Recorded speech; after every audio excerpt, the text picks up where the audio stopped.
You know, it was the like DC Fandome kind of did it better than every other online thing, I feel like. Yes and no. What, just because it wasn't live? Yeah, Mainframe Comic Con did it, and it was live, and that I felt like made a big difference. But of course, Did they have much news to offer though? no. Well, that's the thing. I mean, everything was even DC creators over there couldn't announce things that were going to be announced at DC Fandome. And don't forget, we've got a lot more comic news coming on September 12th. This one really focused on the TV, and it had some of the TV stuff. There weren't a lot of TV announcements. This was really the movies and the video games. Those were the big news items, if you will. Obviously, they have some shorter panels on the video game stuff. But the stuff coming on the 12th, that's where we're going to hear about, what is it, not Evernight, Forever Winter or Everlasting Winter or whatever. And Endless Winter or something like that? Yeah, Endless Winter. We're going to find out about that. We're going to find out probably some announcements on creative teams. I wouldn't be surprised if we found out the next creative team for Justice League once Josh Williamson's runs over. We know Williamson's leaving the Flash as well. We may find out a new creative team for that. We may find out who's going to take over Green Lantern when Green Lantern second season is over from Morrison and Liam Sharp. So I expect a lot more comic news on the 12th. So, but yeah, I think other than the interactivity, and I 100% understand why DC couldn't take the chance to try to do some things live. Because like I said, Mainframe Comic Con, they all their stuff was live, and that was great that it had that interactivity and live feel. But they also had at least one panel I know of where the creator didn't show up. You know, and when you're DC, Warner Brothers, AT&T, you can't take the chance of Matt Reeves joining live and his internet goes out or something like that. You literally can't take that chance. So, that's true. Wise, I agree with you 100%. If there was anything I wish they could do better, I wish they had a little more interactivity, some kind of live Q&A would be nice. But it was definitely buzzworthy. I was on, so I had my StreamYard going the whole time with a few other guys. Rocky was there and some of the other guys from LRM, and I had Twitter open on another one of my windows, and people were tweeting all day. They really took over social media, all the news that came out. So people were talking about it, which is way more than San Diego Comic-Con could have hoped for. I mean, there was no buzz. That was one of the big things that a lot of the articles pointed out. They were saying, there's normally whatever it was, 400,000 tweets throughout the week about San Diego Comic-Con, and they had not even a tenth of that. So that was one thing that they managed to capture, social media, that nobody else has been able to do so far.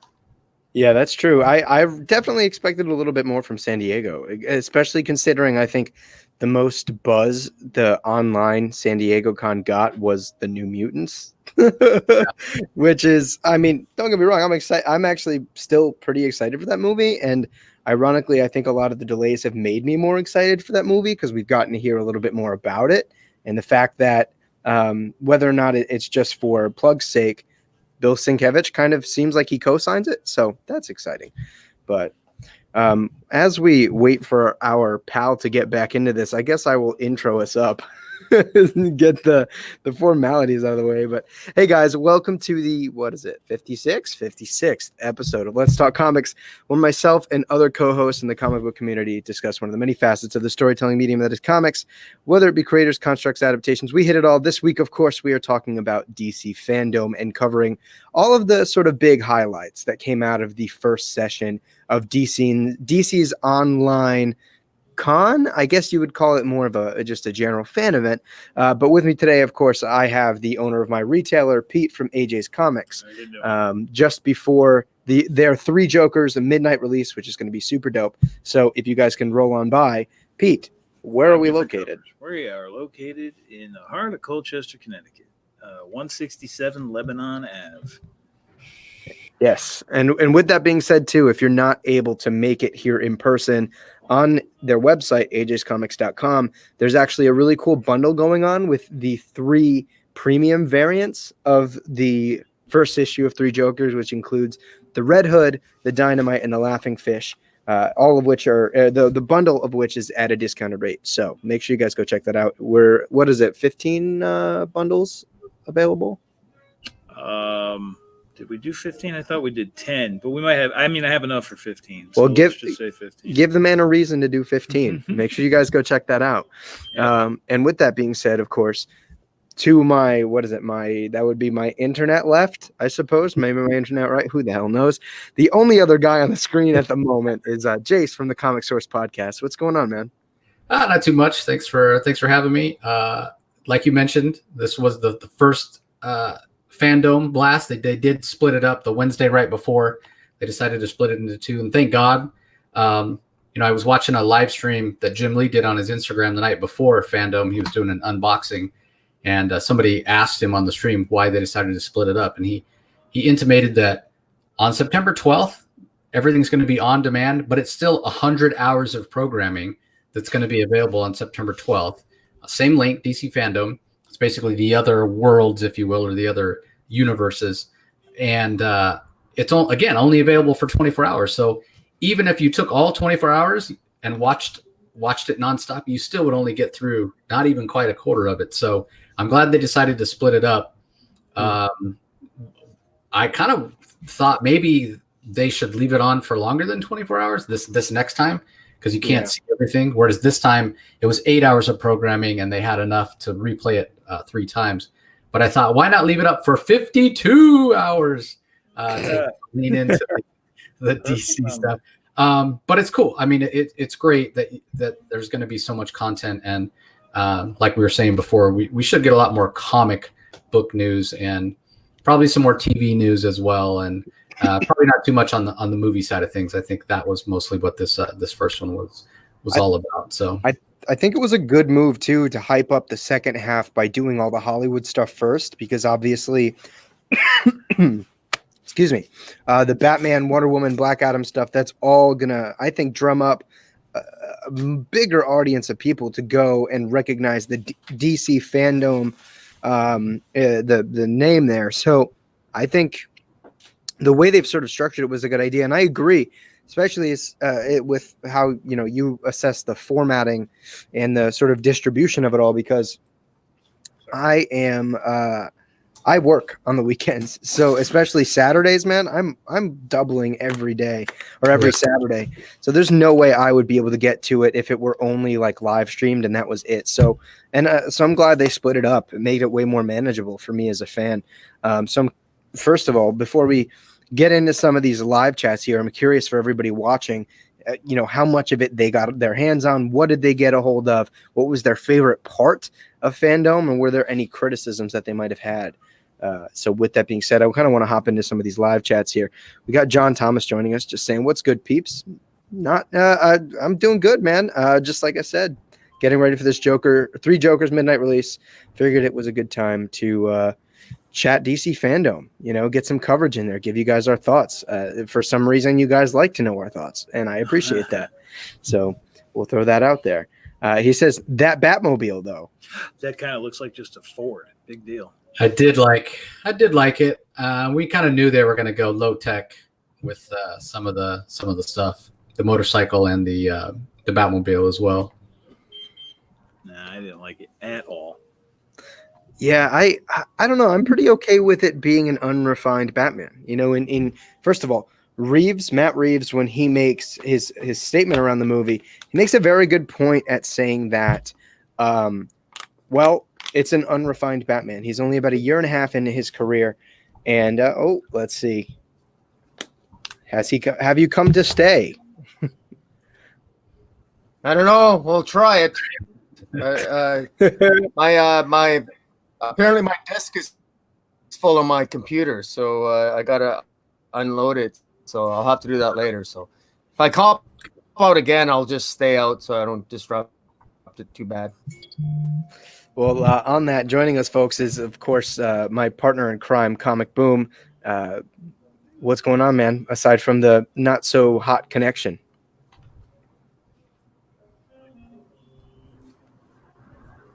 Oh, God. It's a tape delay. Well, we'll get Oh, back not into much. the Just goods. you know, another day There at we work, sipping my Mandarin Coors Light. Life is good. There you go. Nothing wrong with that. But yeah, regarding what Matt Reeves was saying, you know, this Batman's only about a year and a half into his career. He's still developing into the Batman that we know from the comic books. So obviously there are going to be things to fix. And we'll obviously get a little bit more back into that once the real conversation goes underway. Let's see. Nerdy Blurb TV says, hey, what's up? What's up? What's up? Some Okie Dude also asking what's up, as well as Aaron VO. And let's see here. Scroll through these. And then we'll get to everybody's favorite parts in a minute, but I feel like it'd be a good time to break into individual topics. I feel like we'll save the Batman trailer for the second topic, because usually it takes like 15 minutes to get a full-sized audience. So Jace, I know you're a little bit more limited on time. So what do you want to get into first? Well, I think it's kind of tough. Batman was the buzziest thing in my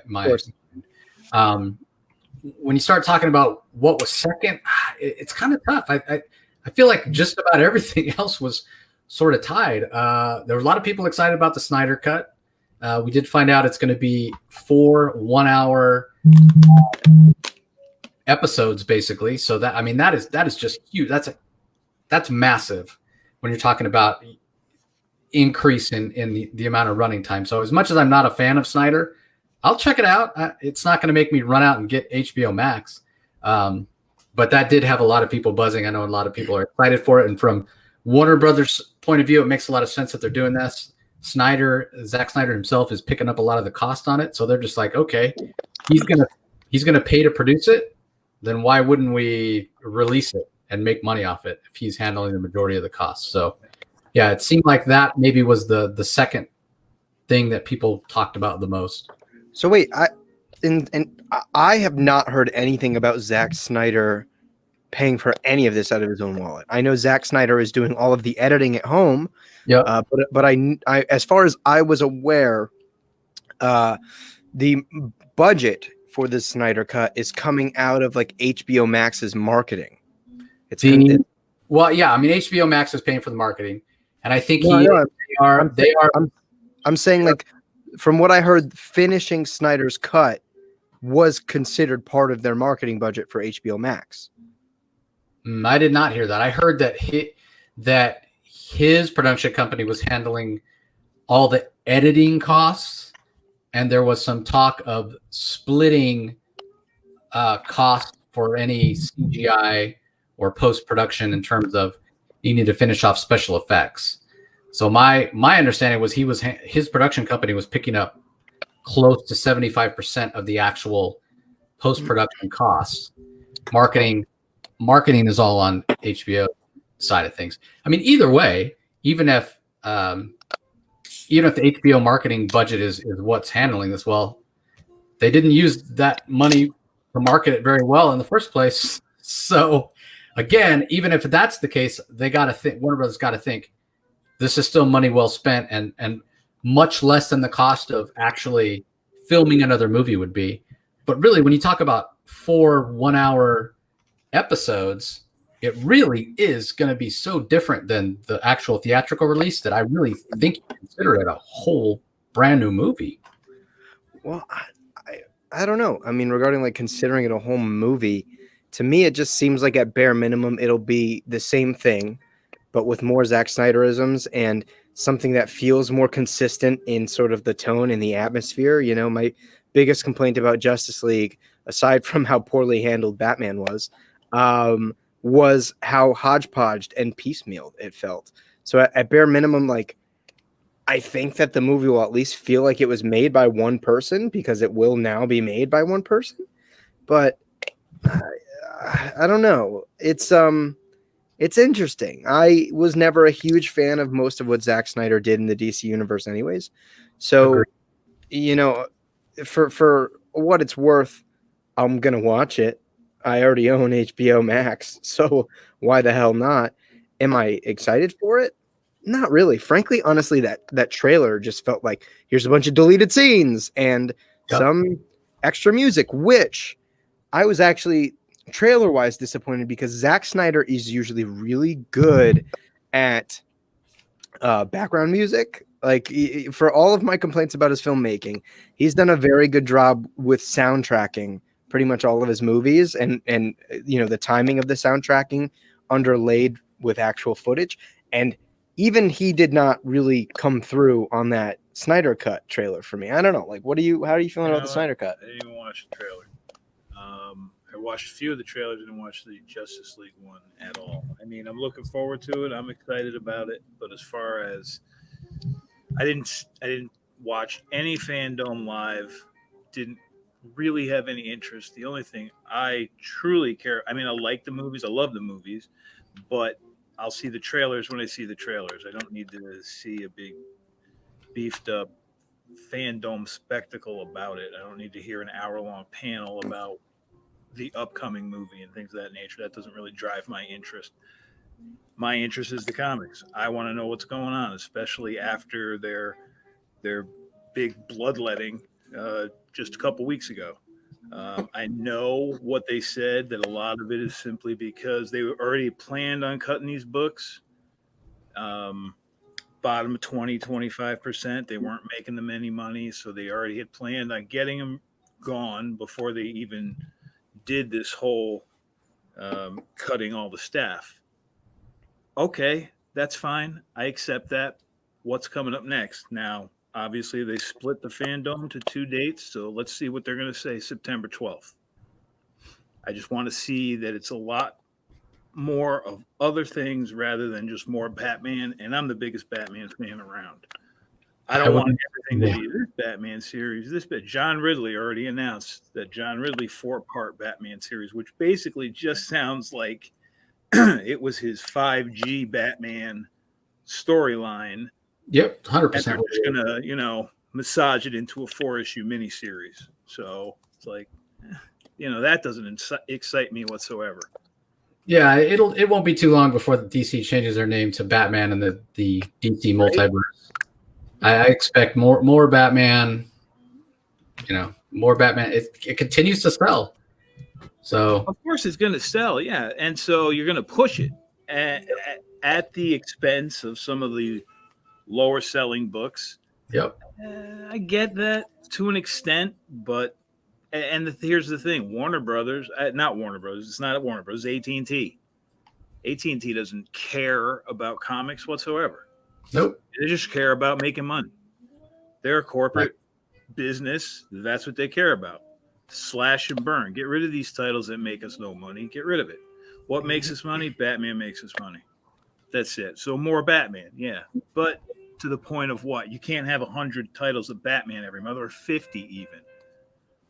Nobody's going to want to come in every time you turn around, and every week there's 5 new Batman titles. Nobody wants it.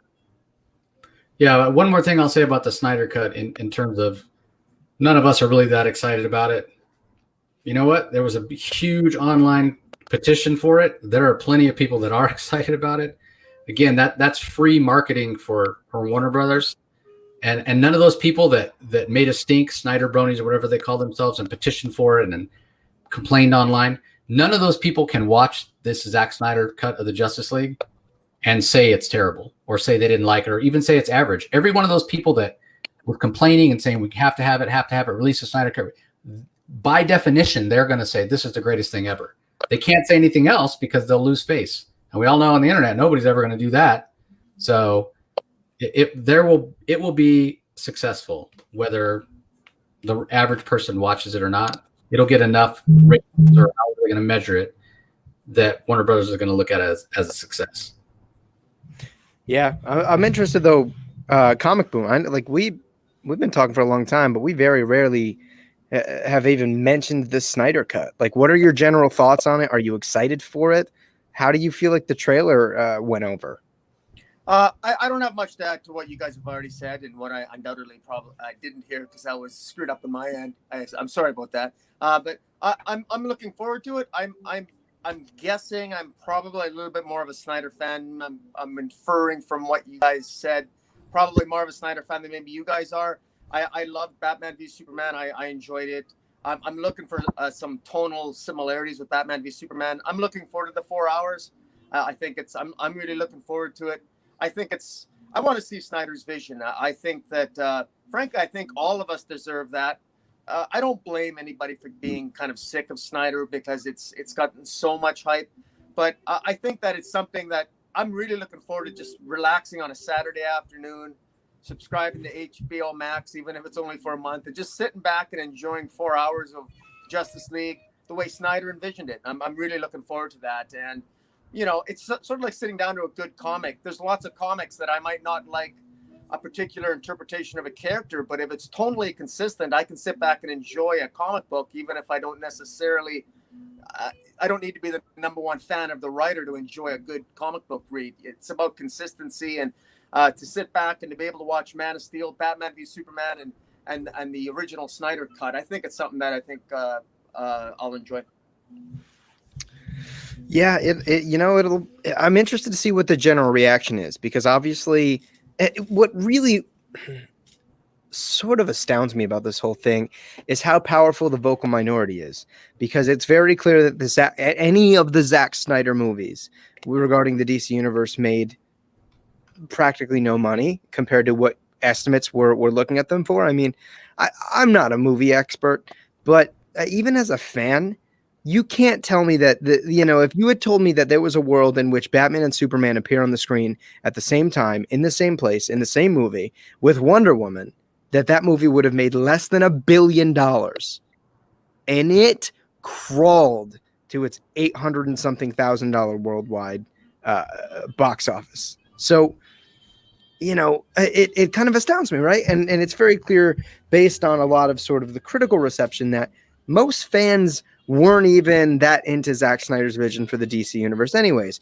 So I'm kind of astounded at how powerful the release the Snyder Cut social media campaign was and how effective it was, which, as a side note, is kind of scary, right? Because it tells militant fans that if they are militant enough, that these big companies will listen to them. Now, maybe Warner Brothers or AT&T tried to spin that into something they could take advantage of for HBO Max, because very clearly they had an incredibly weak launch, and maybe they figured, well, we can put this money into, as far as, again, my sources have shown, that they'll put all that extra marketing budget into the Zack Snyder Justice League cut, and maybe all of those militant fans will go to HBO Max, or maybe they'll do just as we expect them to do and torrent it, because that's what people like them do. Yeah. What do I know? Yeah, I mean, I agree with you. When it first was released, didn't do well, and then this whole Snyder Cut thing started gaining traction, I was like looking around going, wait, who are these people that are defending Zack Snyder? Like, I thought we all agreed that his take on the DC universe was shitty. Like, why did we? But I also agree with you. It sets a bad precedent too. It shows all you got to do is whine enough, and people will give in. So, yeah, not a fan. So anyway, let's move on to something a little cheerier, a little bit more positive. Yeah, and one thing I'm curious about too. We don't have to talk about it for long, but some Okie dude brings up the new Suicide Squad movie and how he thinks it looks awesome. Though Gunn can't help but get Rooker into one of his films, and by that matter, he says Michael Rooker is awesome. With that being said, I haven't heard any buzz about the Suicide Squad movie from the first DC Fandome session. The only Suicide Squad related information I remember interacting with in any way was the new Rocksteady game in the Arkham Asylum verse. So can somebody fill me in? Like, did we get more Suicide Squad information? They confirmed all the casts and what characters they were playing, and right away on social media people started talking about it, and especially wondering who Nathan Fillion is playing. They announced the character as TDK. When you looked at the little logo they put up, you see that he's like, it's showing muscle and bone, like he's arm fall off boy. And from what we're understanding, the TDK stands for the detachable kid. So apparently he's playing a version of arm fall off boy, which is, just crazy and completely into kind of the realm that James Gunn likes to go, goofy, some deep dives into characters that he's bringing. When the announcement first hit, the big thing everybody was talking about online and on Twitter and such was there's something like 13 people announced, so the body count is going to be high. They're not going to do a whole movie with 13 characters that each be on the screen for like 5 minutes total. So I imagine the body count to be real high. But based on the things they said in their panel, a lot of actors saying it's the most fun we've ever had making a movie. It's this crazy war, like 70s war type movie with some action and with some camp, which, again, right in up James Gunn's alley. So I think they said and did all the right things. But until we get like a full trailer of it, we're not going to really know. You're not going to probably see a lot of buzz because the footage they showed was kind of behind the scenes footage. It wasn't, of them actually filming the movie. We didn't really get to see, okay, here's what it's going to look like tonally. But it didn't really have, a lot of the characters you would necessarily expect. Obviously, Harley Quinn is there. There's no more Deadshot. He's pulling a lot more obscure characters. We get Captain Boomerang returning. So that may have a lot to do with why you didn't hear people like really excited, because there weren't a lot of like fan favorite villains to say, oh, I can't wait to see, this villain on the screen or that villain on the screen. But I think once you actually see some footage of the finished product and start seeing some of these actors in their roles, that's probably when you'll see the buzz start to climb. But I'm excited enough to see it. I have a lot more confidence in this one than I did the first Suicide Squad. I'll say that. I'm far more excited, at least dare I say I'll sound more excited than Jace is because I loved it. I made the comment, and I just want to thank Jace again for inviting me on his stream. I was on it for pretty much 8 hours, and it was an enjoyable day. And that was my favorite. That was by far my favorite. The Suicide Squad movie I loved, and even the behind the scenes, I felt I got a strong sense of what the movie is going to be about in terms of the tone. Solcia, Mongal, TDK, Javelin, Ratcatcher 2, Polka Dot Man, The Thinker, Bloodsport, Weasel, Savant, Blackguard, Peacemaker, Amanda Waller, Rick Flag, Captain Boomerang, Harley Quinn. Some of these people are going to die. And what I love about it, when you saw them talk to each other, they had humor. They loved talking to each other. The rapport that they had. James Gunn was happy. James Gunn specifically said he has never had more fun making the movie than this one. And I got a sense that he wasn't lying when he said that, even more so than Guardians of the Galaxy. And you really saw the rapport. You could tell that these people liked each other. They really enjoyed working together. You can't fake rapport. They were all there. They had sort of they did kind of a quiz show on their panel. It was enjoyable. I thought it was funny. To me, it was my favorite panel. It was the most enjoyable to watch them interact. And I'm so looking forward to this movie because I'm a strong believer that if you have good rapport offset, it makes for a great movie. And I'm really looking forward to what the Suicide Squad brings to the table. And it's interesting. I think it hasn't really sunk in yet, but I'm the most excited about the Suicide Squad from everything by far in my opinion. I'm looking forward to seeing John Cena as Peacemaker. That's the character that I'm looking forward to seeing the most. I think that is great casting. And the one other thing I'll say about Suicide Squad is I agree with a lot of what Boom says. Imagine a world where Suicide Squad is the highest grossing DC movie ever. It could happen. It's a possibility.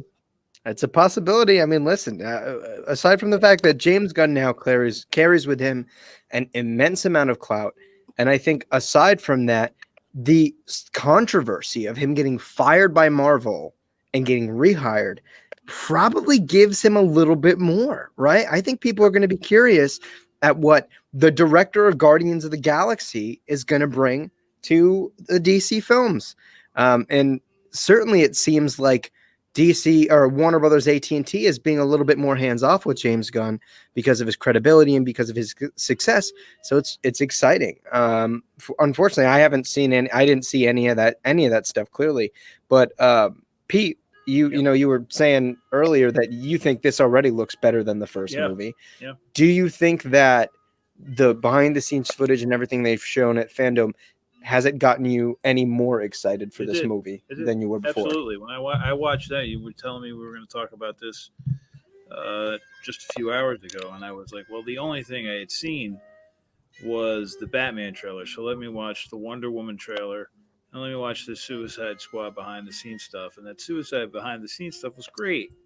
Seeing them filming it, it looked awesome. And you see, King Shark in there, and the Harley Quinn stuff looked awesome. I thought I just can't wait to see it. Now the James Gunn, like I said, I think that's hyperbole, where he goes, "Oh, this is like the most fun I've ever had making a movie." Yeah, you're going to say that with every movie you make. I mean, the next big blockbuster, he's going to come back and say that.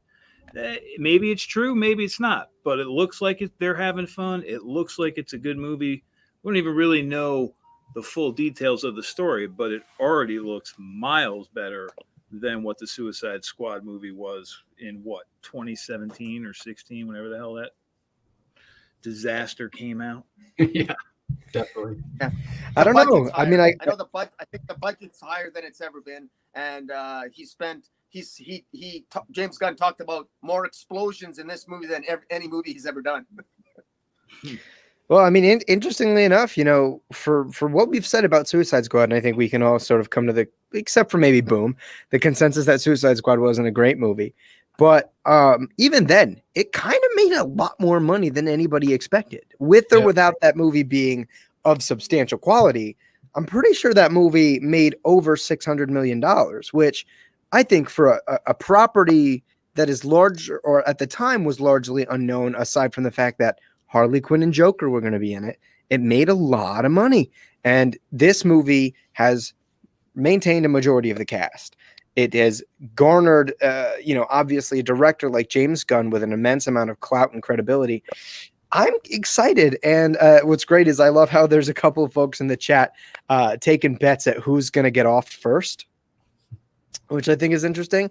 And I think that's actually really part of what makes the idea of this Suicide Squad movie interesting, is because people actually die. It's one of the reasons why I'm so fond of Tom Taylor's Suicide Squad book, is because he's drawing you into characters to then kill them and crush your soul, which I don't know if that's going to be like the route that we're going with the film, being emotional about it, but I like the idea that there are stakes. People's lives are actually at risk, aside from Slipknot in the first movie, a character that nobody knew or cared about. So yeah, I'm excited. Gunn did say he's a big fan of the original Ostrander run, and he considers this Suicide Squad movie to be a continuation of that original Ostrander run. So expect a high body count, is what I'm saying. Yeah, and it even points to that in the logo, though. Isn't it? This movie is almost a complete recreation of the of the Ostrander run's logo, isn't it? Yeah, it's close. Yeah, interesting. Let's get through a couple of these live questions, and then we'll move on to the next topic. Boom, I think you're bringing some static. I don't know if you want to pop out, pop in. Okay. But while we try to get down with some of these, I'm not hearing anything on mine, but I'll go out in it again. There we go. Okay. Well, he felt what I was trying to say in the Force. So let's see. Samoki Dude says the game looks fun though too, and he doesn't know if we'll get the depth of the Arkham games, but he's holding out hope. I'm not gonna lie, it looked really intriguing. I only buy like one video game a year, and it's very fortunate that the Suicide Squad game and Gotham Knights seem to be coming out with a year difference, so I can have an excuse to buy them both. But the trailer really did get me. It looks like a lot of fun. The voice acting seems solid, and obviously Rocksteady has built up quite a bit of credibility with what they did with the Arkham games. So really quickly, Jace, what are you feeling about the what we've seen for that Suicide Squad video game? Yeah, I'm probably not the best person to comment. I'm not a gamer. I don't own a console anymore. I won't be purchasing either of these games. I will say they looked fun. The Gotham Knights game was almost enough to get me to say, man, maybe I do need to go get a console, especially if you can play as a Talon, and if there's some kind of multiplayer format to give it more evergreen, you get more value. The Suicide Squad Kills the Justice League looked really high quality as well. We didn't get to see as much gameplay. That was a lot of kind of cutscene. But the number one question it had me asking was, why is Superman bad, and who wrote it? I don't think the video games, they don't give enough credit to the people that actually write them. It's more about the development team. And I think a good story can put a game over the top. So I think they both look quality, both look like a lot of fun. I'm sure DC gamer fans are going to have a blast playing them, but not really my wheelhouse. I don't game, so. Yeah, no, I feel you, man. Like I said, I only buy one video game a year, so it's not very much in my repertoire either. Pete, what are you thinking about the Suicide Squad game? I thought the trailer looked great. I mean, it looked fun. I'm not a big gamer anymore. I mean, the last game that I actually purchased was the Spider-Man game for the PlayStation 4, and after you made me be Mary Jane for 15 minutes, that kind of like killed my interest. So I haven't really been back to playing much at all since then. I mean, I like Mary Jane as a character, but I don't really want to play her in a game. That didn't really interest me whatsoever. This Suicide Squad game, though, does look really enjoyable. It does look like one that I would probably purchase. I definitely want to hear about the story more. I want to know why. How the heck is Superman bad? I mean, where's that coming from? Well, I thought it was Brainiac. Was it? I don't know. In the trailer, it was clearly Superman. I know. I mean, but I thought. Oh, sorry. I don't know if anybody can hear me. I was under the impression that, like, the establishing shot of the trailer was a Brainiac's sort of vessel or whatever fallen to the ground. And aside from that, and the purple eyes, I was under the impression that Superman and the Justice League were under Brainiac's control. Oh, well, Yeah. Again, I'll have to Well, take a it look could at be it Starro first, too. Who knows? I didn't pick up on that. Boom does make a good point. It could be Starro. Boom. Any quick thoughts on the presentation of the Suicide Squad game and its trailer? I want it to be a comic book. I want it to be a comic book. I know Jace and I were talking about that before in his stream. That I would love to see this as a comic book because it's such a simple concept. I'm surprised it hasn't been done before. It's so cool. The Suicide Squad versus the Justice League, but where the Suicide Squad are the good guys. I love the idea. It's so simple. It writes itself. That'd be a fun Tom Taylor book. Maybe we get something like that coming out of AT&T's absolute bloodletting. But who? Well, that would be great if we found out that Tom Taylor's the one that's writing this video game. Yeah. It's a possibility. You never know. That might get me to buy a console and play it. Maybe. Yeah. Maybe. We will see. The biggest thing is it's having the time to actually devote to it. That's also true. That is 100% why I only buy one video game a year, because I'm also the world's biggest procrastinator and will gladly stop doing the things I need to do in order to play a video game that I like. So when I do buy a video game, it's done with the utmost care, and it's usually done during the winter months when I'm on break between my fall and spring semesters. So there's that. Tehillim29 says Gotham Knights game would be better if Damian was in it.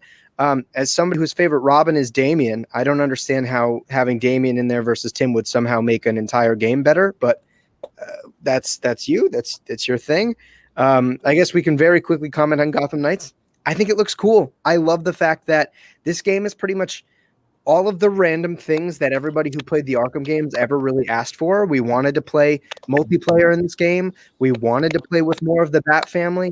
Narratively, maybe it's going to be something different. I know we're not getting Batman, but the game looks like a lot of fun.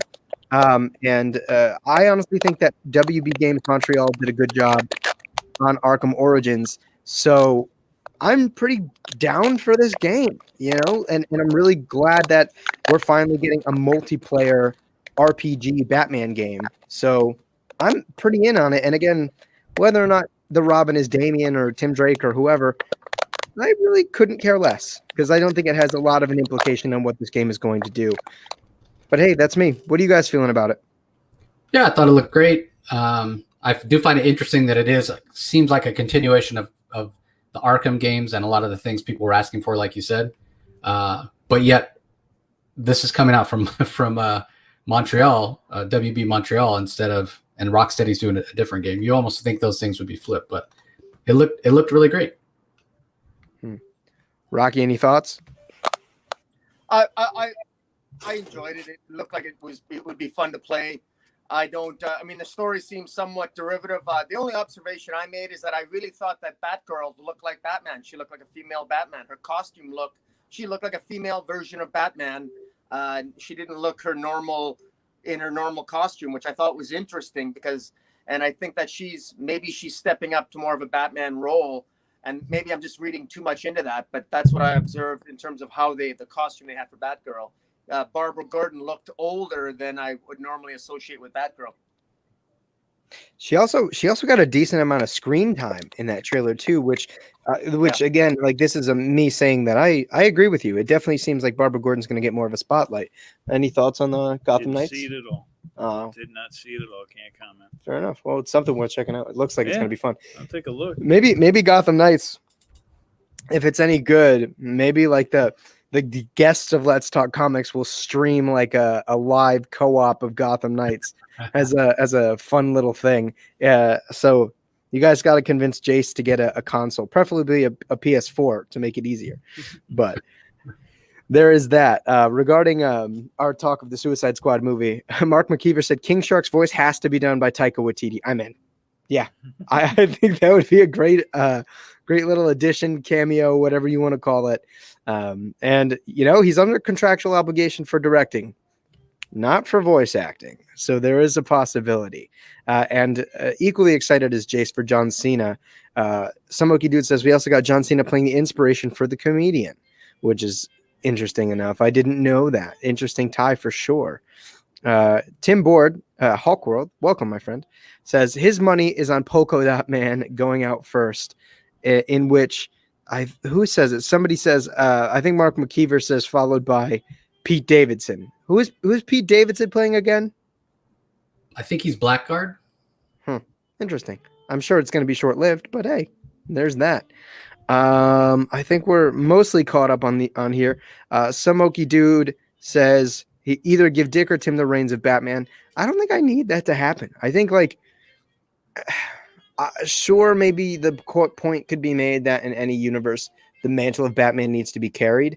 But I think that the fact that the Bat family will still exist and will still operate means that the mantle of Batman in many ways still survives. I think they carry on. And if kind of mine and Rocky's assertions are true, maybe Batgirl takes a much more direct sort of hold on the Batman mantle than the rest of the family. Who knows? It'll be interesting. And I'm excited to see it, as is Aaron. I think we did comment on Saturday that the coolest thing about the game is the fact that Batman's dead and nobody has picked up the mantle.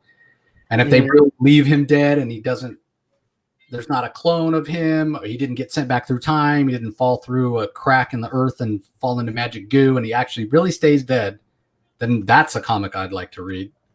It's because it's something different in reference to the Batman family. Listen, I'm sure if the game continues to garner as much buzz around it as it seems to have now, I'm sure there will be some sort of tie-in comic with it. I wouldn't be surprised at all. I mean, as of right now, they just obviously launched that trailer the other day, and yesterday I was just peeking around Twitter. They made a Twitter account for the game that already has like 70,000 followers in like a couple of days, which is not too shabby. So I think that's worth sort of citing there. And aside from the fact that I think people have been foaming at the mouth for a Batman game, a lot of this has kind of been coming out slowly. People were talking about a Batman and Robin game, coming to find out it's really just a Robin and the rest of the Bat family game, but it looks exciting. I'm in. I'm totally in on this game. So hopefully it is of sufficient quality. And with that being said, I think talking about things in Gotham can be segued into what I think is the biggest part of the DC fandom, and that is obviously the Batman panel, including that very early teaser trailer. And boy, oh boy, let me tell you, I was impressed. This movie and everything that Matt Reeves has kind of been talking about up until this point has thoroughly impressed me. I am astounded by the level of talent that he went for in the casting. Not besides maybe Pattinson, strictly because of his sort of Twilight infamy. I don't think any of his cast are really of big buzz. And to me, that speaks volumes about how Reeves was looking to go for the straight caliber of actors. For my money, Robert Pattinson is one of the best young actors alive, and I mean that sincerely. After his announcement and casting of Batman, I went out and watched a grand majority of the films that he's been in since 2013, and I was not disappointed by any of those performances. In fact, most of them got me really excited. And if you want, and you haven't seen any of Robert Pattinson and you're looking to maybe either change your mind or to reassess, I'd highly recommend Good Time. It's a Safdie Brothers film. They did Uncut Gems. Robert Pattinson proves that he is an absolute freaking chameleon in that film. And you'll know exactly what I mean when you see that movie. And the recently released Lighthouse from last year, it was my favorite movie of the year. And I'm not a horror psycho thriller kind of guy. And that movie far toppled Endgame for me, aside from the fact that it is literally just Willem Dafoe and Robert Pattinson doing some of the best acting I've seen in a long time in a very, very small space. And it's great. But regarding what we actually got out of Fandome, I love the sort of atmosphere they're evoking. It very much feels like a genre film set in Gotham under Batman's watch. And I love the fact that we're spending time with a non-veteran Batman, right? And we don't have to deal with the origin story. I think everybody's kind of established. We all know how Batman gets started. But those early years, I think, are profoundly interesting, watching him develop into this sort of mythological, supernatural force almost in Gotham City. And Matt Reeves makes multiple statements on how Batman has not really developed himself as Gotham's hero yet. The people don't know how to feel about him. Even now, his relationship with the GCPD is sort of new and fresh. And it's very much what I want to see out of this. And again, this is the first Batman movie really playing on the fact that Batman is the world's greatest detective. And it's about time. I don't know. And I think something that is worth noting regarding this Batman trailer is they've only filmed 25% of this movie. 25% of this movie. And they were able to cut such a fantastic, mind you, it's not even a full trailer, a teaser. I think that speaks volumes on really how consistent this movie is going to be. But that's just me. And again, I am still speaking as somebody who very much would have loved to see a Ben Affleck directed and starred Batman movie. I actually, frankly, before I saw this trailer, would have said, I still want that more than what we're getting. But this really, really won me over. So I'm curious. I know I spoke to Pete very briefly before I came in here tonight, and he was feeling a little bit different from me. So what were your thoughts on the Batman movie going into Fandome and now coming out of it, having seen Matt Reeves talk about it in the trailer? What are you thinking? Little more interested. I'm still not excited. I thought for everything that we were talking about earlier, it's supposed to be a take on The Long Halloween. Based on the trailer that I watched, sure didn't feel like that. It still, it felt like you were saying, a period type piece set in Gotham. It was a dark, moody thing, which is great. I like that. I liked the music that he had for it in the trailer. I liked the end spot where they were actually playing with the black and the red and bringing the title for Batman in there. I thought that was great. I can nitpick stupid stuff.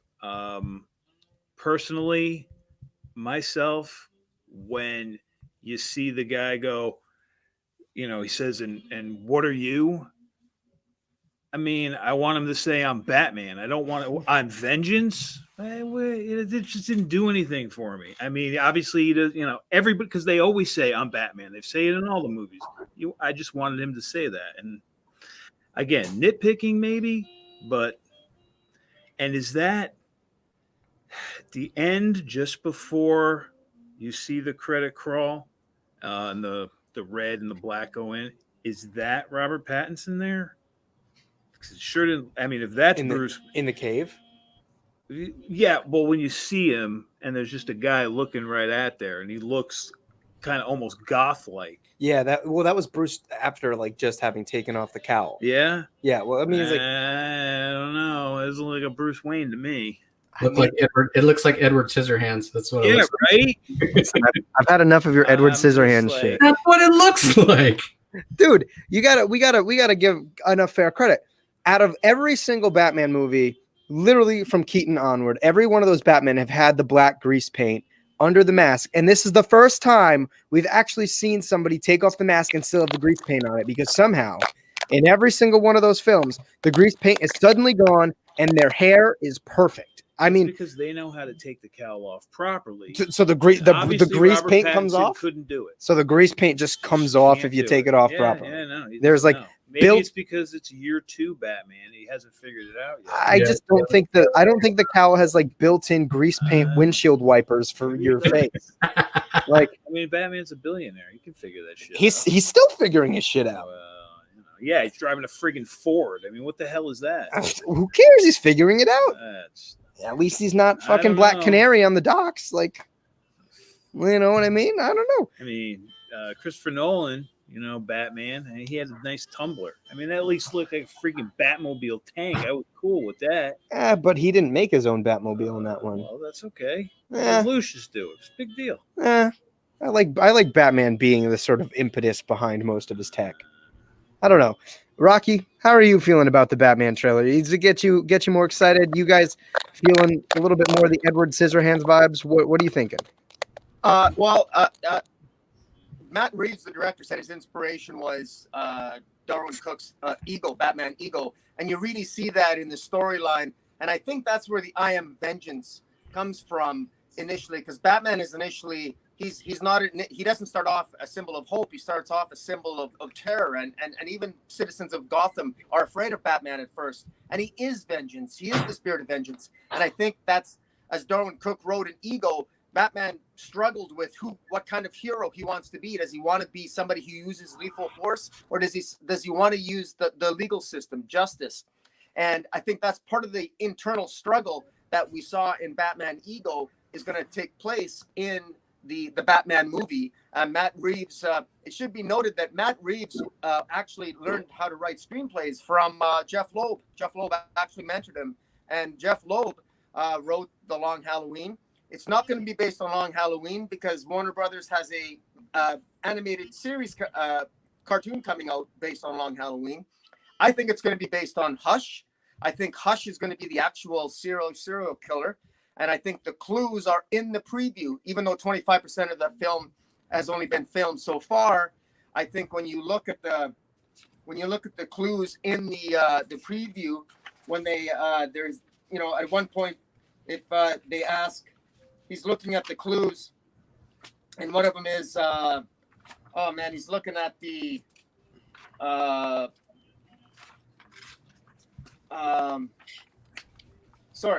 no more lies. With the voice in the background, it says no more lies. What does a liar do when he's dead? That's what you could see the letter that Batman is looking at. What does a liar do when he's dead? He lies still. That's the answer to it. That's the answer to the riddle in the preview. What does a liar do when he's dead? He lies still. And when you think about lying still, you think of hush. You be quiet. Hush. What does a liar do? They lie still. I think, and then it looks like Hush when he's taping the guy to the chair. I think Hush is the villain. And there are so many clues throughout this, so many Easter eggs in it. There's a Maroney drug bust newspaper clipping in the back. Maroney was the guy who threw acid on Two-Face's, on Harvey Dent's face. That's stuff that's in the background. Catwoman sliding down from the ceiling. Just an epic classic Darwin Cook image of Catwoman sliding down from the ceiling. Beautifully done. Just so much stuff here that I just love, and it was all in there. And I love the visceral anger and the speed when he beat the crap out of that gang member and said, "I am vengeance." It on the one hand, it sounds corny, but I don't know. I think it might fit the character. I don't know. First impression, I'm in. I'm sold. I'm with Boom, and you guys might be shell shocked that the two of us actually so thoroughly agree on something, but I'm in, dude. I'm not gonna lie. I was in on the I Am Vengeance line when he turned up. I was expecting the I Am Batman, and he hit me with the I Am Vengeance. And I was like, oh, you know what? That's kind of spicy. I like that. You know, we've gotten the I Am Batman, and it's, you know, I think it was a cool little nod to the animated series without going off on this really long kind of hammy I am vengeance, I am the night thing. He just goes, I am vengeance. I just love that this Batman is clearly capable, but still figuring his shit out.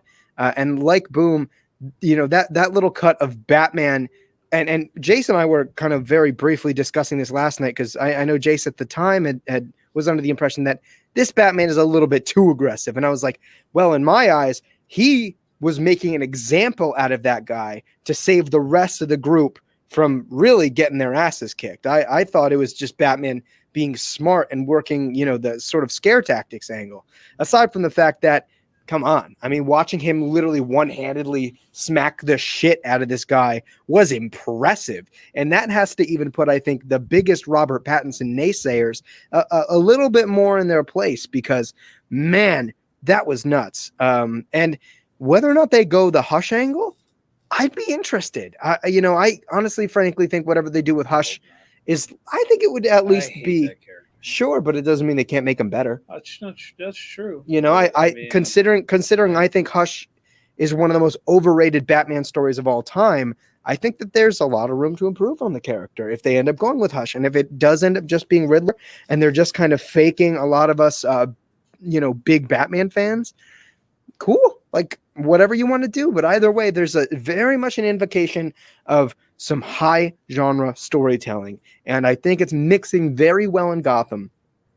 And Boom brings up an excellent point. And I've talked so lovingly about Darwin Cook's Batman ego to everybody in this conversation. I've brought this up as what I think to be one of the most quintessential Batman stories of all time.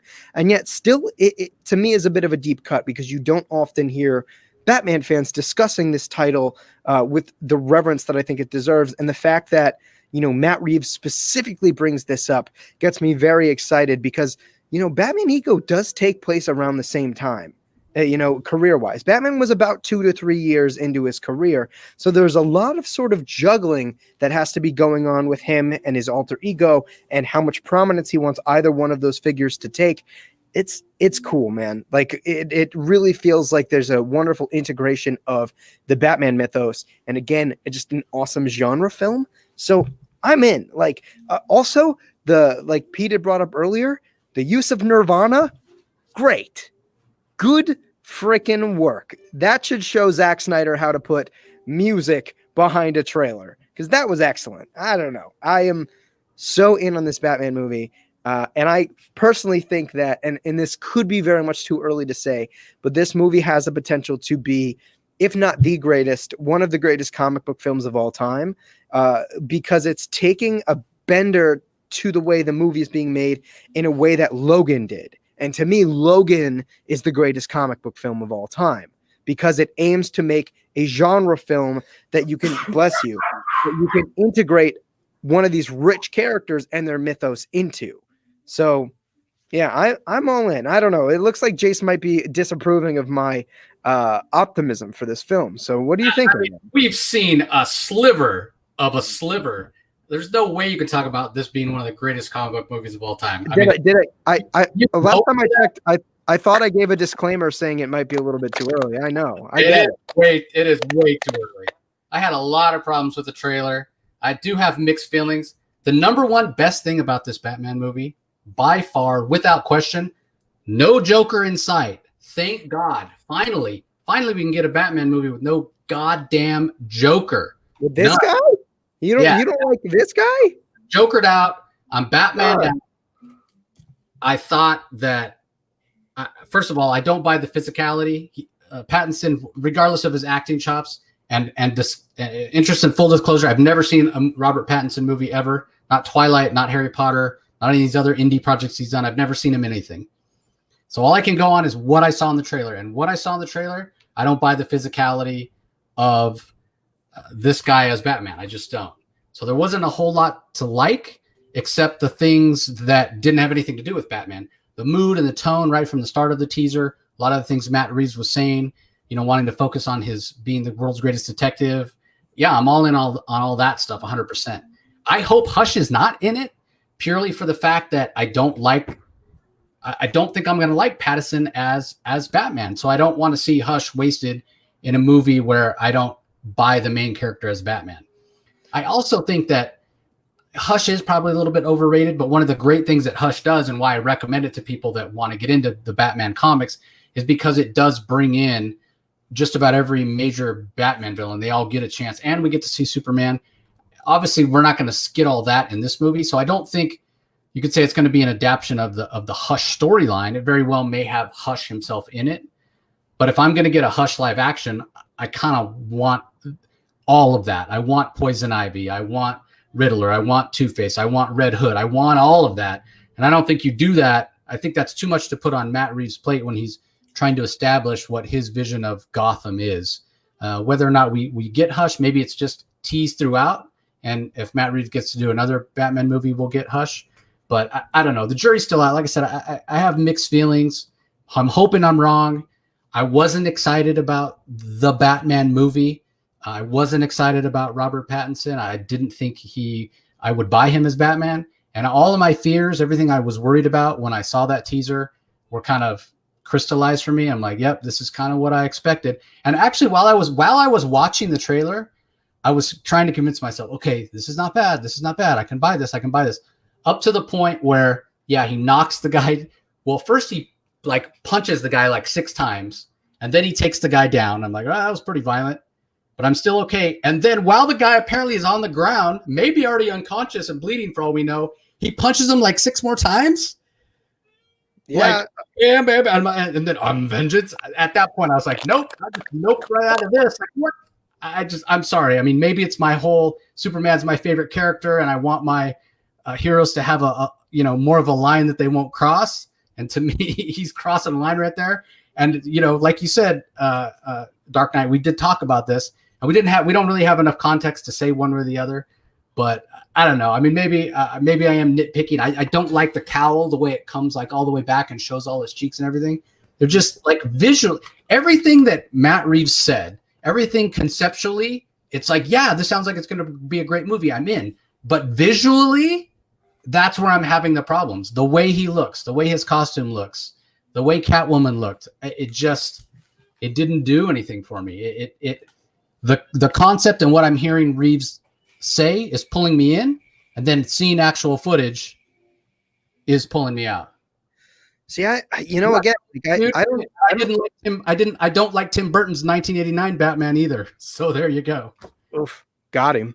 I mean, though, regarding the scene and my assertion that it is Batman just eliciting scare tactics, I don't think you need a hell of a lot of context to see like Batman literally, beating the shit out of the guys and the rest of that group looking like they were about to piss themselves. Like it's okay, he's the one choosing to go out there and put himself in danger. Sure. Don't literally maim a guy for life because you made that choice. Well, I mean, doesn't Batman do that already? Like in the comics, I mean, he already kind of has to make pretty tough calls, and not all of them are right. It's just it's a part of his fallibility. The last time he did something like that was when in Tom King's run, when he beat the ever living crap out of Mr. Freeze, and we saw how that went. He had to infiltrate the jury as Bruce Wayne in order to fix it. Okay, and like as somebody who is very clearly voiced their distaste in King's Batman. I still think that idea, that plot line is a valid way to sort of dissect Batman's fallibility. I mean, that arc was entirely about Batman's fallibility. And again, everybody here knows, him most especially, because he sees me once a week, probably complaining about it at least once. I don't like Tom King's Batman, but that sort of assessment. And then I refute it. Right, sure. But that assessment of Batman being fallible is important in the fact that we're exploring a Batman that is still developing, still growing into that, again, mythological presence and that sort of effective crime fighter as we know him to be. It's happening, and we're going to watch him become that Batman. And so you have to start somewhere. Maybe if that was the only thing about the trailer that I didn't like, then maybe I could say, okay, well, let's see. And I'm still saying I need more context.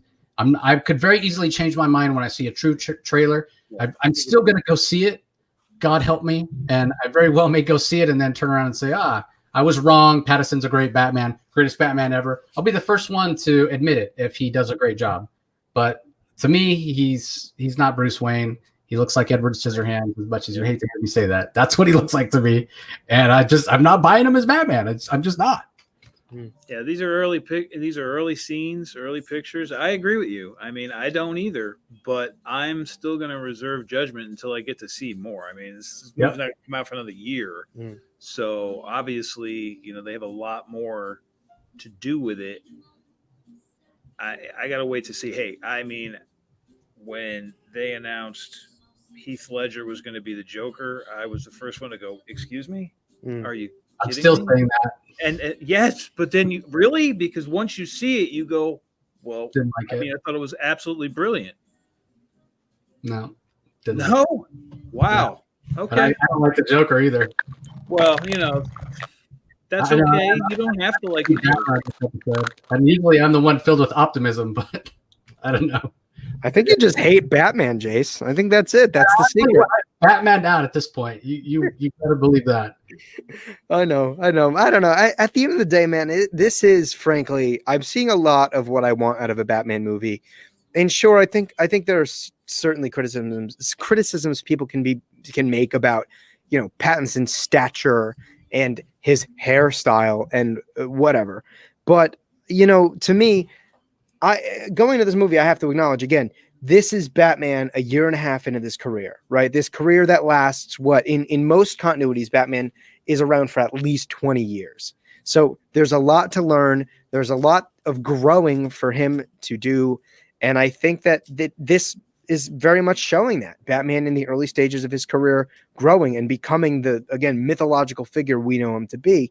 So, I did have some early responses. Like my first reaction was, I'm not in love with him kind of looking like the preppy boy with the weird hair hanging over his face. And maybe he is a little bit too thin, but not everybody is going to look like a brick like Ben Affleck does.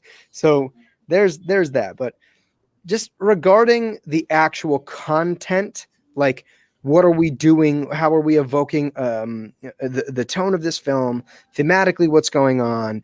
What are we doing with these characters? And, plot wise, all of those components really, really add up for me. And it points out a lot of really interesting avenues for this movie to go down that just get me excited, frankly. And you guys know, like, I'll probably shit on bad Batman things more than anything else. Those are the things I probably nitpick the most. But this movie gets me excited. Again, I hate to disappoint the crowd, but I agree with Comic Boom full-heartedly on this conversation, and I'm glad to, because this trailer got me hyped. And to be frank, I've probably seen the trailer about 9 times now.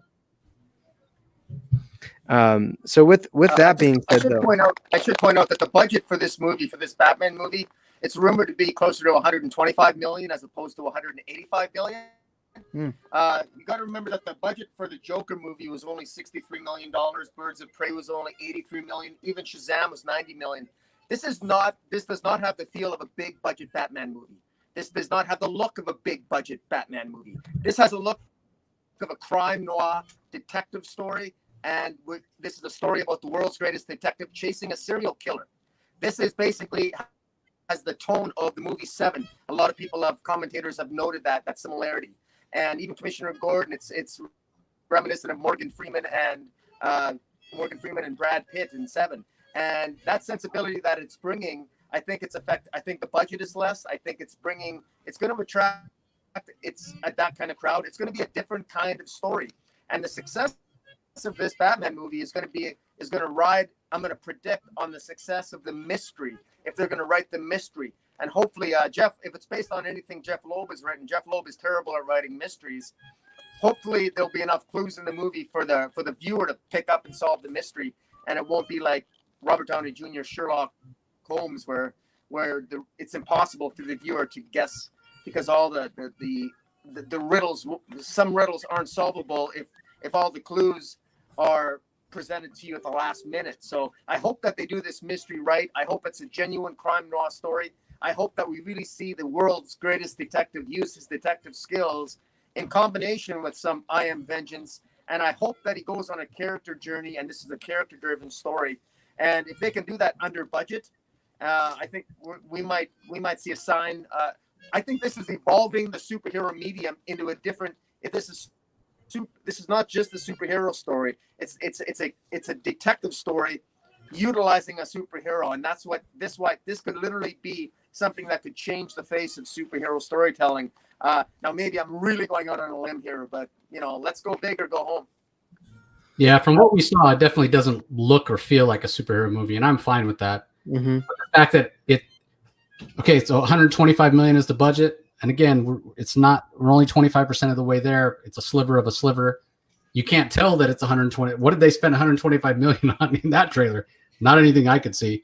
But we're even talking about 125 million as a small budget, says where we are in terms of MCU comparisons. If in the world where that Apple TV Plus just gave Martin Scorsese $200 million budget to tell a what was the word you would use to categorize this movie before? The Irishman? No, a period piece. The something of the Blood Moon or Honeymoon or whatever that Scorsese's coming out.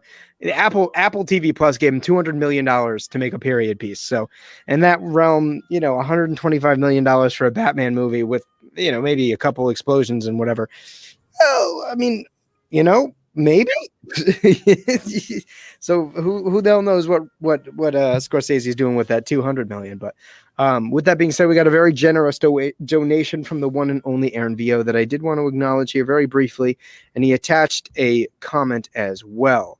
So let's throw that up on the screen. And he makes a very valid point here. He says, these releases better be a sign for 2021 to suck less than this year. I very much hope that's the case, man. Very much. If it's any indicator that 2021 will be anywhere near the quality of these trailers, I think that's very much something we might see. So thank you so much for the generous contribution and for being a big part of the conversation, man. On that, though, I think closing out this sort of the Batman discussion, I do think that although it doesn't seem like we're going to be doing a lot of sort of mimicking of plot of the Long Halloween, we get a lot of tonal invocation of Long Halloween. This has a lot of that same atmosphere. So, it's one of those situations where maybe we're not getting a very explicit tie to something, but it does seem very relevant to the tone and the atmosphere of Long Halloween and Dark Victory. And I think that very much comes through. And who knows, maybe he was able to pull something together from Matt Reeves, speaking of, was able to pull something together from his old mentor. Nice bat, pal. Let's see. Aaron VO says he also agrees with Boom. He got a significant Hush vibe from this trailer. Some Okie Dude thought it was awesome. And Aaron VO brings up another very good suggestion for a shirt. And he goes, you know what? That's kind of spicy. Another one for a shirt. I will leave the job of Aaron VO to record all of the good quotes. And at the end of the year, we'll have to come through and make some shirts or hats or whatever for those that might be interested. Let's see. Tevye Smoko says that he is very happy that this movie is more of a detective story. I agree. Samoki Dude, probably the best action I've seen in a live action Batman movie so far, and it ain't even out yet. That's an interesting assessment for sure. Tevye Smoko says that he loves the way they're going with the Riddler in this movie. Let's see. Mark McKeever, Court of the Owls, ? I don't know what this was, if this was from the movie, but somebody posted some sort of still and a close-up of somebody holding a card with an owl on it. And I don't know if this was from the film or not. I know the Gotham Knights video game are playing into the Court of the Owls, but this looked like actual, like a live action hand. Did anybody else notice that, or is this from something else? I haven't seen. Because I think that would be really interesting. If whatever is sort of getting Riddler and Penguin and Catwoman together, what if it was the Court of the Owls kind of curating this whole thing? I think that'd be really, really interesting. And that might be showing my bias because I love Court of the Owls, but I think that would definitely add to that really kind of noir, seedy detective tone. With that being said, Jace, I know again you're kind of pressed for time, so what do you want to get into this conversation? What's the next topic you think is some hot takes here? Tevia says, Jace, we really need to get you a Superman movie. You know, I was tweeting people out after it came out. You know, all my friends were asking me what I think of the trailer. My first thought is, can we please get somebody who cares and understands Superman the way Matt Reeves cares and understands Batman? Can we get somebody like that for Superman to do a Superman movie? Please, for the love of God, instead of having Zack Snyder do it, who clearly doesn't understand the character. Just to kind of quickly cover the other movie stuff, Flash 2, we didn't get much from that panel other than they're going to bring in, you know, lots of different shards of the multiverse, which is great. And we did get confirmation earlier in the week that Ben Affleck is going to return as Batman. So I think that makes all of us happy. We all think he's a great Batman. Didn't really get a script. That character didn't get a script or a movie that character actually deserved, so we could let Ben Affleck really show what he could do. So I'm happy about that. The Shazam movie, Shazam 2, we only really got 2 bits of information. Despite what the comedian Sinbad said in the panel, he's not actually going to be in Shazam 2. That was confirmed after the panel was over. They just did that for laughs. And we got the title, Fury of the Gods. Shazam 2, Fury of the Gods. Other than that, we didn't get much. The Black Adam movie, we got confirmation Hawkman's going to be in it.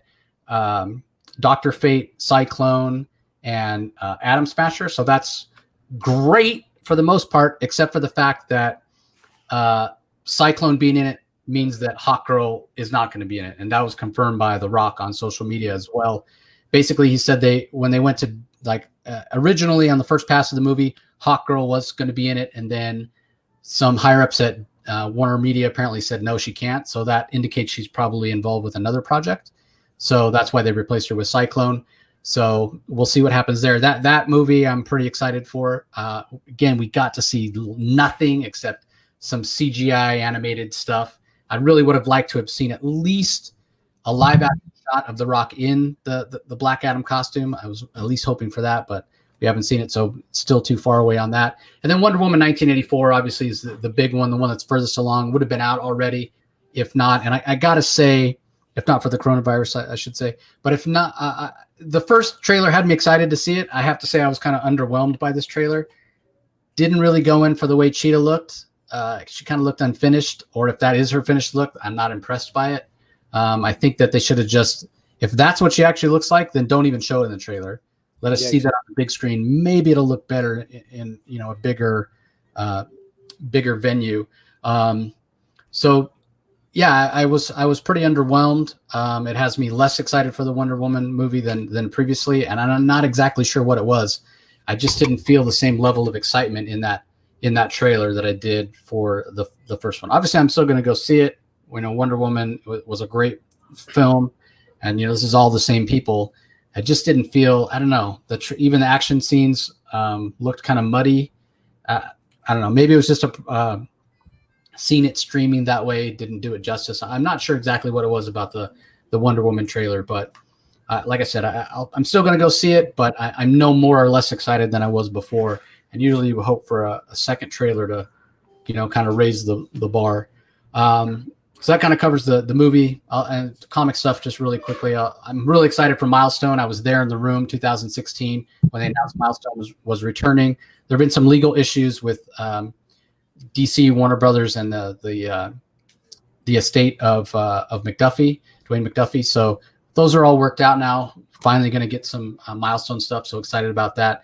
And I'm not surprised that we're going to get the product that John Ridley was working on for Batman 5G. We're probably going to see more of this stuff. We know that DC creators were actively working on 5G material, and it's done. It's completed. Pages are drawn. Stories are written. Why wouldn't you try to? You've paid for it already. DC and Warner Brothers, Pamela Lyford, they're going to find a way to release it one way or the other, even if it's Elseworlds or Black Label, completely out of continuity. But you've already paid for it, so why not? Make little tweaks, whatever you need to do to release it. I'm curious, not as curious to see John Kent as Superman as I am to see Luke Fox as Batman. I think that's going to be interesting. So expect a lot more comic announcements in the September 12th DC Fandome event. We'll have a lot more to talk about then. But overall, I think the Fandome was a success. A lot of people talking about it. I do kind of wish they'd, like, I totally understand why they did it for only 24 hours. It was a lot of work, but I do kind of wish it was spread out a little more. It was a long time to sit. I mean, nobody forced us to live stream 8 hours straight, but I was pretty tired when it was all said and done. So that's fair. Regarding the Black Adam thing, I was a little bit underwhelmed. It was very superficial. We didn't get any new information really, aside from the fact that, and I know Tim Board is probably super excited that we've now confirmed Hawkman is definitely in the movie. So we've gotten about that much, but otherwise, a little motion comic thing made by Boss Logic that, just sort of vaguely explains his origin. Does it do anything for me? Not really. I'm just ready to start seeing things from that movie. And again, there's not much, for us to expect from it because they were supposed to start filming within the last few months. And, if you haven't heard, the world is kind of ending, I guess. So, that put that on hold. But I will admit that I wish I had seen a little bit more out of the Black Adam spot. I don't know. Boom, did you get anything personally out of the Black Adam panel at DC Fandome? I did. What I got out of that is I loved, there's two things that I focused on with Dwayne Johnson. I loved, he talked about truth, justice, and the Black Adam way. yeah, And he hinted at a Superman Black Adam battle, even though it's likely not going to be in the movie. He's talking about it. He's building up hype. He also talked about, he specifically mentioned a shift in the status quo in the DC universe, away from the Trinity, away from Superman, Batman, and Wonder Woman. In other words, he was kind of bravado and challenging it and saying it's him and the JSA. I mean, Black Adam, Atom Smasher, Cyclone, Hawkman. These guys are kick-ass. I'm looking forward to it. He's calling them out, and he's doing it in a way that only The Rock can do it. Only Dwayne Johnson can do it. I was excited about it. So I was actually, that was my second, that was probably my, I really like Batman, but I love Suicide Squad.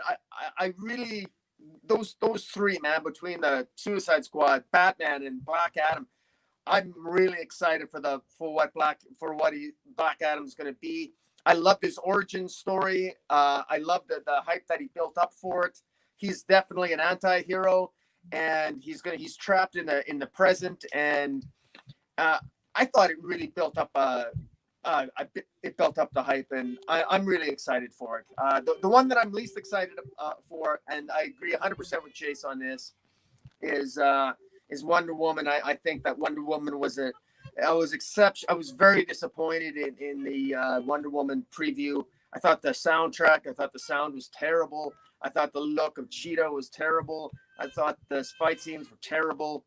I thought they're following the emasculation of men that exists in the comic books. It was just unbelievable. I mean, I could go on and on, but I fear. I'm really thinking the Wonder Woman movie 1984 is not for me. I'm definitely not the target audience for it. But I hope I'm wrong. But I really doubt it.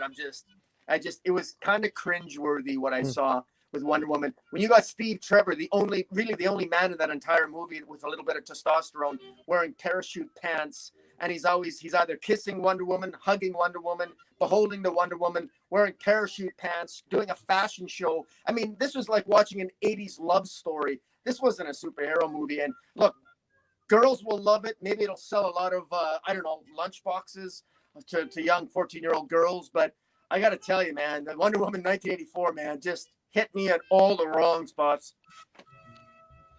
I find that interesting. And here's where I'll give you a little bit of pushback on that. And while I wasn't by any means impressed with the new footage of Wonder Woman, I certainly wasn't impressed by the panel. I actually thought it was quite boring. They spent half of it just sucking up to Linda Carter.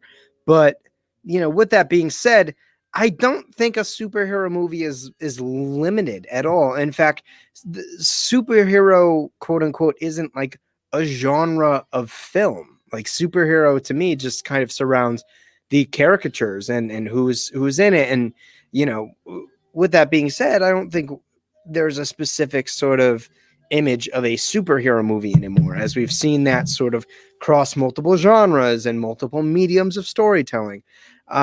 I wasn't super impressed by it. I think the best thing we've seen so far was fucking Wonder Woman riding a lightning bolt, and that was cool as hell, But with that, the whole Steve Trevor thing and the parachute pants, I think they're just trying to make it charming. And again, admittedly, a little bit too sort of cheesy for my taste, but I'm certainly not counting the movie out yet. I think at bare minimum, it'll be fun.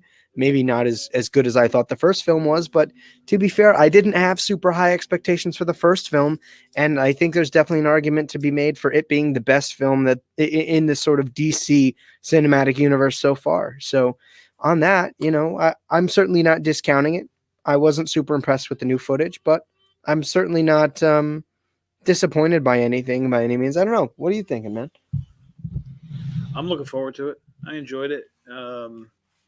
Yeah, I thought the parachute pants thing was a little hokey, but it was cute. It obviously it'll probably be more cringeworthy, with multiple viewings. It'll be like, yeah, okay, we got it.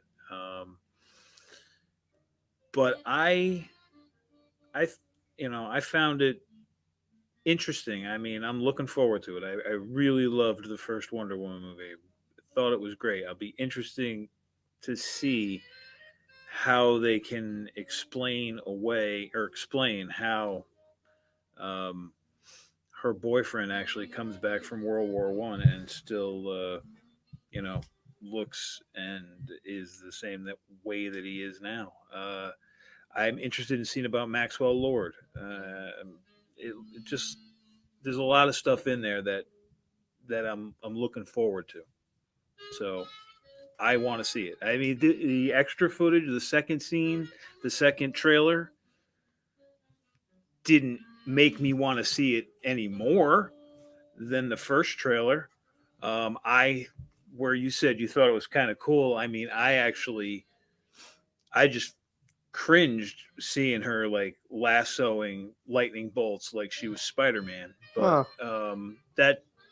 that was like, yeah, just I don't see a lasso being able to actually, twirl around a lightning bolt and you're able to soar through it. Or, I don't know if I swing with it. I don't know if I'd see a pretty lady killing gods every day either. I understand that. I get that, but you take it for what it is. I mean, that's just one scene in the movie. I mean, that didn't make me go, "Oh my god, I'm not going to see this movie." It's crazy. And what are you thinking about the little Black Adam motion comic we got? I didn't even watch that. I didn't. I mean, I'm looking for. I'm just like, again, I want more. Give me something real, tangible for me to actually, sink my teeth into before I even try to get worked up on it. Kind of like the Batman trailer. I need a little bit more than that. Fair. That's very fair.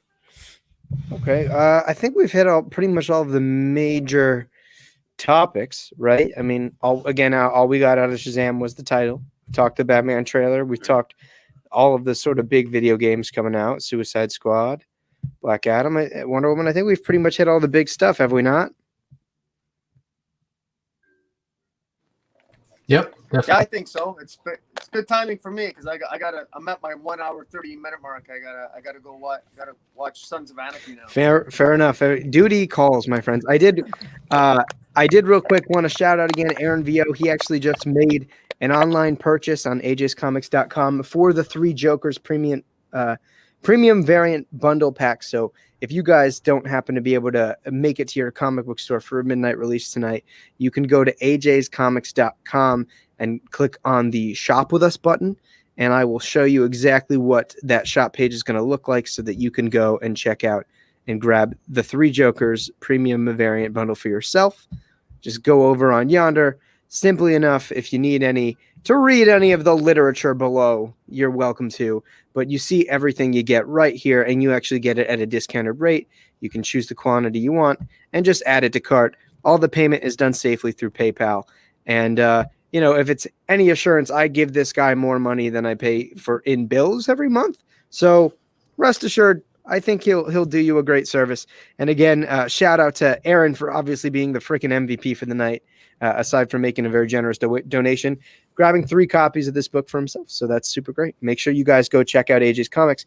And I know Oki says, sadly he's all the way out in Oklahoma.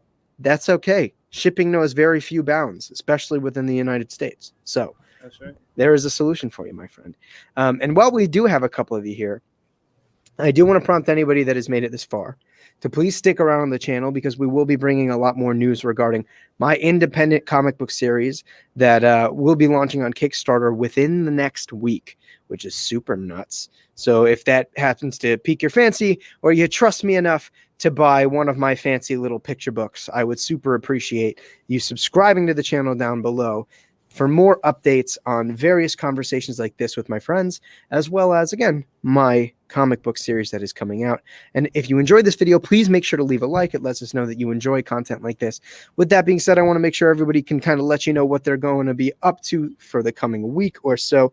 Let's start with Jace at the Comic Source. I know we just had an interview with Jimmy Palmiotti amongst his live coverage of DC Fandome, but what else do you have coming up, man? What should the people be aware of?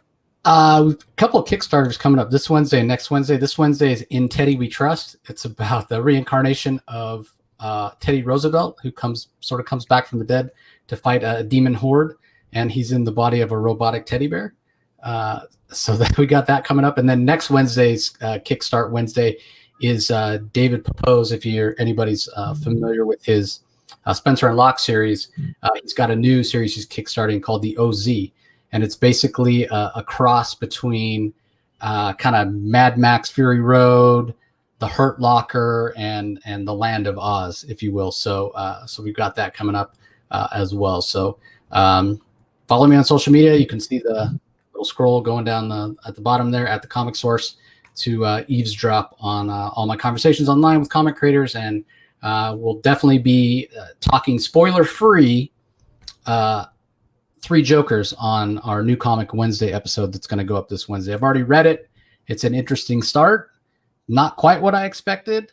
And I think it's going to be one of those series, at least for me, I'm not really going to be able to give it a complete grade and know what I think until I've read the whole thing. If I had a gun to my head and I had to give a grade for the first issue, I'd give it an 8 out of 10. So it's solid. The art is spectacular. Best work of Vabok's career in my mind. I do kind of wish it didn't take 5 years to come out. That's another that may have built my expectations up, and I kind of expected a bigger story. But again, just like the Batman trailer, jury's still out. We're only, it's only number 1 of 3. But I definitely recommend picking it up, if only for the artwork. So and as always, Dark Knight, thanks for having me on. It's always great to get on here and talk nerd stuff. Anytime, man. It's always a pleasure. And again, you guys make sure to go check him out. There's a link in the description below to follow him on Twitter and to check out his actual podcast, The Comic Source. And again, if you feel old-fashioned and mechanical and you want to type it out on the Twitters, it is scrolling down below, along with my Twitter handle and these other 2 gentlemen. Comic Boom, man. What do you got coming up this week? Or have you posted anything recently that the people should go and check out? Well, I did do one for DC Fandome, and I also reviewed Earth 1, Green Lantern, Justice League Odyssey, Batman 97. I did a whole grouping. I did sort of a bulk review because there was just too many. I didn't have enough time. And but it is what it is. And I'm looking forward to reading 3 Jokers, and I'll probably do a review on that. I'll certainly be checking out Jace's non-spoiler review, and I'm sure you'll do one, Dark Knight. And I'll be doing a written review on the Weird Science website, Weird Science DC website. I review Legion of Superheroes. I'll be reviewing Legion of Superheroes number 8, which probably fewer and fewer people. I don't know if there's any readers on it anymore, but I don't know. We can go straight to a retailer and ask who's reading Legion of Superheroes. I don't know. I got 6 subscribers for that book right now. And I'm not one reading it. Not a lot. Yeah, that's not a lot. I mean, take that to, let's see, I have 19 subscribers to Amazing Spider-Man. I have 35 subscribers to Batman.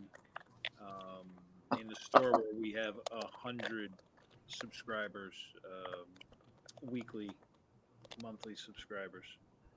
Third of them are getting Batman.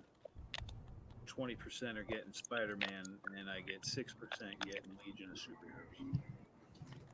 So Yes, it's kind of depressing. It's the new Yeah. reality under Bendis, I guess. But Yeah. Oh baby, you gotta love the actual metrics to show for it.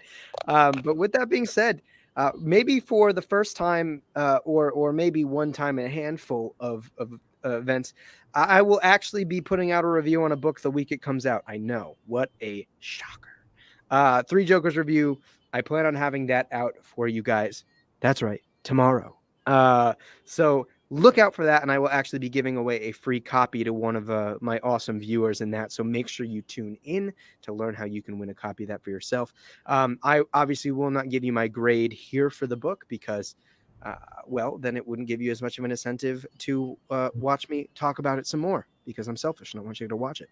But I actually did enjoy the book. I think there was a lot of great setup in it, and that's and I will also agree with Jace's sentiment that it is the best art of Jason Fabek's career. So I hope that gives you enough incentive to go check out that review, and obviously make sure to check out Jace's as well to see and Boom's to see what they think about the book and why they feel the way they do.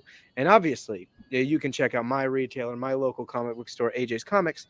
Link in the description below to their website where you can check out your premium, your Joker, Three Jokers premium variant cover bundle, as well as a number of other things that are going to be posting to the shop there. Otherwise, if you want to keep up with everything going on in the store, follow them at AJ's Comics on Twitter. Anything you want to say to the people at home? Yeah, as always, any person that wants to sit there and subscribe with us, we will ship worldwide. We'll definitely ship to the United States, all Air Force bases.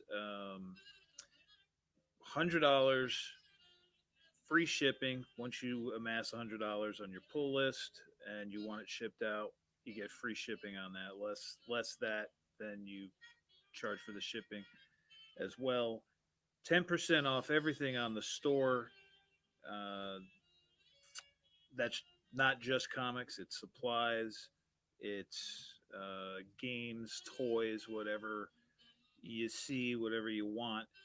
Come in, sign up. You can't come in, check out the website, send an email, we'll sign you up. You get your pull list online. We use Manage Comics. You go through there. You can add your books, delete your books when you want. Like I said, everything gets discounted 10% off. Um, let's see. This week we're also, in addition to selling Three Jokers, hopefully a bunch of them, we have a bunch of variant covers, the 25 to 1 variants, a couple of the 100 to 1 variants. We're going to be putting those up on eBay, as well as a few other auctions that we'll put up there. So just go to eBay and check out the AJ's Comics store site. See all the good stuff we got going there. We'll be updating our store site on ajscomics.com. We'll get that stuff more to where you can order things that you really want. Because right now we only have the Three Jokers bundle and like one other comic shown up there, but we'll start putting more up, getting you interested. And like I said, if you got any questions or whatever, you can call us, you can email us, you can tweet us out, do whatever you want, and we're here for you.